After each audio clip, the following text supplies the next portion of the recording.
अपनी बेटी का हाथ लिया, मुख में चुंबन किया और गले से लगाया, सिर सूंघा और कहा, बेटिया आज से तुम्हारे जीवन में जैसा तुम अभी तक यहाँ पर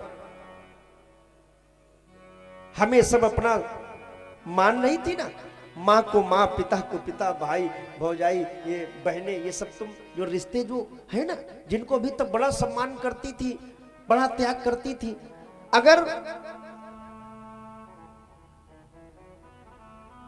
कोई रूठ जाए तो मनाती थी, अगर मैं भोजन न करूं तो मुझे जबरदस्ती खिलाती थी। बेटी आज से तू जिस घर में जा रही हो ना, वो घर भी तुम्हारा अपना है। अभी तक तो ये पराया घर था, अब तुम वास्तविक अपने घर में जा रही हो। बेटी आज से याद रखना, तुम्हारे भाई छूट रहे ना तो घबराना मत, तुम्हें देवर और जेठ के रूप में भाई मिल रहे। ये मैं इस प्रसंग आज आपको इसलिए बता रहा हूं, यहां माताएं बहनें बैठी हैं, आप भी जब अपनी इस कन्या को विदा करना, अगर ऐसे संस्कार दे करके भेज रही हो तो वो कन्या जिस घर में जाएगी उस घर को स्वर्ग बना देगी। अगर ऐसे संस्कार नहीं है तो चाहे जितने बड़े बिल्डिंग बंगलों में विवाह हो जाए, लेकिन वो एक दिन उसमें ध्वस्त हो जाता है। उस मां ने कहा, बेटी तुम्हारे भाई छूट रहे, देवर जेठ के रूप में भाई है, बड़ा भाई जेठ, छोटा भाई देवर। तुम्हारी बहन छूट रही है तो तुम्हें जो नंद मिलेगी वो तुम्हारी बहन है। तुम्हारी जो भाभियां छूट रही ना, भाभी, तो तुम्हारी देवरानी और जेठानी भाभी के रूप में है। तुम्हारे माँ बाप छूट रहे तो तुम्हारे सास और ससुर माँ बाप के रूप में, पति तो मिल ही रहा है। बेटी हमारे इस कुल की, हमारे इस परिवार की कभी भी इज्जत को मिट्टी में न मिलाना, कभी भी कोई ऐसा अनुचित कदम न उठाना, कोई ऐसा गलत कार्य न करना जिससे मेरे परिवार में लोग हम पर उंगली उठाने। बेटी न करना कभी ऐसा। मेरे भाई बहन सोच के देखो, जो माँ बाप ऐसा संस्कार दे करके भेजेंगे तो वो बेटी जिस घर में जाएगी ना तो उस घर को स्वर्ग ही बनाएगी, लक्ष्मी बन के जाएगी। और जो माँ बाप ये सिखा के भेजेंगे, बेटिया चिंता न करना।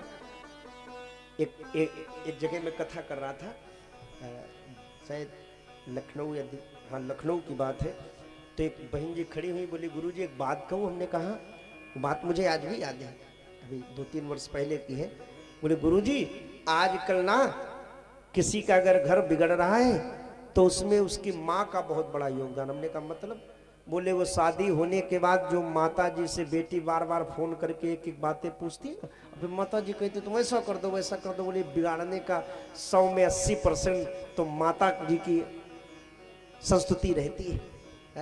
ऐसा है क्या?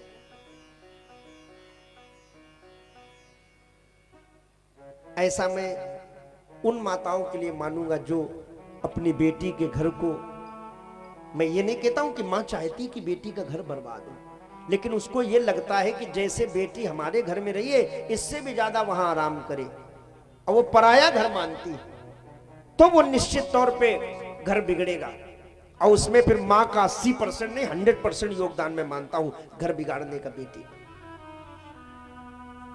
जबकि मां को चाहिए कि और अच्छे तरीके से समझाए कि बिटिया देखो यहां जैसे थी ठीक है, अब वहां जल्दी उठना पड़ेगा, सबकी इस तरीके से भोजन सबको करा के तब तुम्हें भोजन करना है, सबसे बाद में सोना, ये ये सब मां बतावे।